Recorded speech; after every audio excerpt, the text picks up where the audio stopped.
So this is a video about a particular type of dreaming that is related to lucid dreaming, but which is also very different. It goes much further energetically and spiritually speaking. Some of you may have heard of this book by Carlos Castaneda. It's called The Art of Dreaming.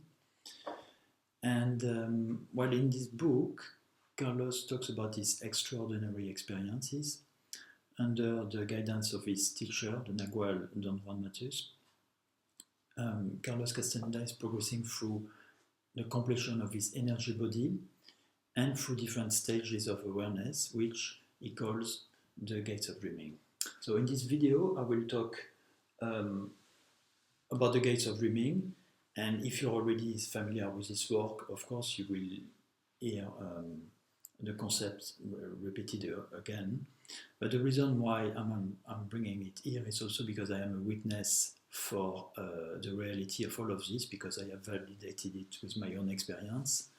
And I know also that many have done so, you know. So this is not just a novel, it's not just special people who do that, but it's actually accessible. There are many dreamers who actually do this work. So when I talk about this type of dreaming, what is it? Well, you may have noticed that it's a capital D, for dreaming with capital D, and this means being aware while dreaming. But it goes much further than lucidity. It's actually making use of lucidity as a starting point to control and dream actively and strategically. So instead of experiencing ultra-clear fantasy worlds of our own projections, we can actually explore energy-generating realities where the actions have consequences and where we can actually develop the facets of our own being and work towards reaching the totality of our being. We can even prepare for the afterlife, and this particular point is maybe more specific to my own path, and I may talk about it in future videos. So these gates are actually real energetic barriers, and many dreamers will face them, even though it may be in different ways for each person with a different story. But as you progress, then your choices become more and more personal, and then they kind of reveal your own personal path. But I would say that in the beginning, from lucidity and moving on to the next stages, it may be very similar from one person to another. So this particular type of dreaming accelerates the energetic, psychic and spiritual development, but it requires full dedication, not only during the dream, but also during day activities. And in fact, most of the work is done in the formative years, during daytime, in the state of presence, inner silence, and also control of one's actions and automatic reactions. So in the dream, we should bring this presence enough to be suddenly aware and awake, and then we need to bring sobriety, integrity, seriousness, because it's quite serious.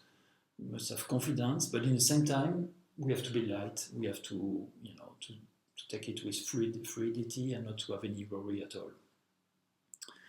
So let's start with the first gate of dreaming. Well, as I mentioned before, it's linked to lucid dreaming, so it's about becoming aware that you're dreaming. You must have a sense of control and detachment from the dream itself, and so this is where it differs from lucid dreaming, where normally we get all excited about being aware and you can do all these things. But here, Don Juan tells Castaneda to look at his hands and find them in the dream.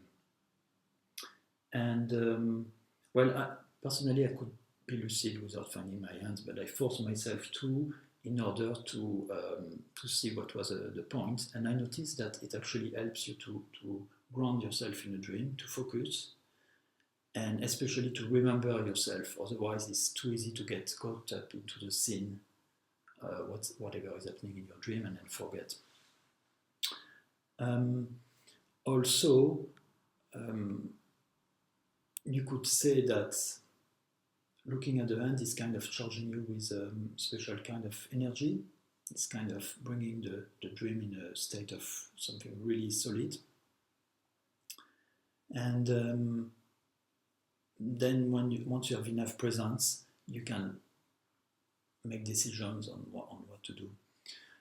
And well, as I said before, presence and inner silence are very important because you practice it during the day and it becomes, of course, like a second nature. And within a dream, it is what Don Juan called the second attention, which actually takes over and kind of wakes you up within a dream. So you look at your hands and you kind of make yourself more present within a dream, and then eventually you should be able to control better, for instance, looking at other objects, then coming back to the hands, then looking at other objects. This is one of the exercises that Don Juan recommends to Carlos Castaneda. And but there are many other exercises. I mean, my friend Adrian recommended as a reality check that I try to pierce my hand, the palm of my hand, with one finger. So just do that, and then if you're dreaming, it will actually go through, and then you go, I'm dreaming, and then you move on and decide what to do next. So that's a very easy exercise to perform. And but to come back to this first gate, to have this level of control, you must fix your attention. So because we often think, okay, dreaming is about expanding your energy, and it is, but we are all dreaming at night. We are never aware. Why? Because we don't have enough presence. So actually, it is interplay between fixing the attention and being able to move it. And if you can do this, both things at the right time, then you can progress very fast on the path of dreaming. More or less, that's what I wanted to say for the first gate. Once you have enough control, you can even, this is my own thing, I can sometimes sit in meditation in a dream, even though I don't really practice meditation during the day. So it's not something coming out of a habit. It's really like within the dream, I decide to sit down and ground myself. But you may even forget from that point. You may go too deep into your meditation and forget where you are, and then lose lucidity. So there's no trick that will work every time. You have to work on it. Second gate of dreaming is interesting because many people interested in Carlos Castaneda who've already been lucid are actually working at the second stage, and it's very difficult to get past it. This is where you find what Don Juan calls them inorganic beings. And well, you should be able to notice them in your dream as elements that have a particular energy or vibrancy or color or something a bit alien, and in fact they are alien. But they might look like something very common as well, like something that you know, it could be even an animal, but you should sense this kind of charge of, this surge of energy that is very unusual. And what Don Juan says is that you just have to, have experienced this level because you need energy from the inorganic world to continue your dreaming. So basically with these beings, you explore actually moving your energy body and traveling with them. So one thing you can do is that find them and then ask them to take you to their world. Some dreamers have experience, for instance, you can actually hold on to them and go through the kind of wormhole until you are in their world. Sometimes you realize you're already there with them. There's many variant stories here, also, if you've already been working with projections, I mentioned that, many dreams are projections of our subconscious. And if you've been able to actually intend to clear all projections from the dream, then when everything disappears, what remains in the dream is actually real. So this is where you can actually realize that some beings are there and they want to interact with you. Well, of course, this is not a game anymore, so you need to be quite serious about what you want and what you're going to do.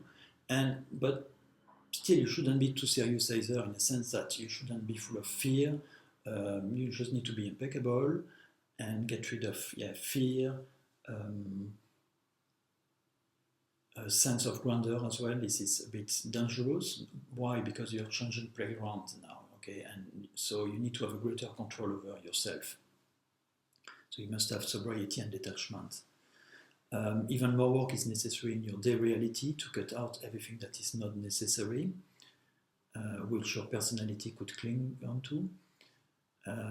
So I said it dissolve fear, obsessions, and the sense of being special. Why? Because these beings channel energy from the Nagual itself. So if we reinvest this alien energy into something totally mundane, well, guess what? It's going to affect our personality, which is going to be boosted, and it's not what you want. On the contrary, you want to have an exchange of energy where you get this special energy to continue and being able to travel further in dreaming on your own. Okay? So eventually, if you have this high degree awareness as a boost, you can continue your travel and you can eventually get to the Nagual directly on your own. Now, how to deal with these beings? What I suggest is just to be assertive, but without stress or fear. Mutual respect is good, although keep in mind that we have different, or we are different, and so everyone has to have an advantage in a relationship. It's a kind of cooperation. But remember that they are different from you, yes. At the first gate, you do not yet know that most of the dreams items are projections, as I said it, but even though it is good strategy to make the dream very stable by looking at your hands and making everything quite real, when you are at the level of dealing with the inorganic beings, you have to understand that whatever you see in a dream is actually created maybe by them because you are in their dream. Or maybe it's an interplay between your subconscious and them. So it's very good to be able to actually remove projections, and this is where you can develop intent. So it means what you intend, what you say aloud in a dream, or what you intend very clearly in a dream, can actually have an effect immediately. So it's very important at this stage to start becoming as clear as possible within yourself and only use this intent aloud for without hesitation for what you're sure about.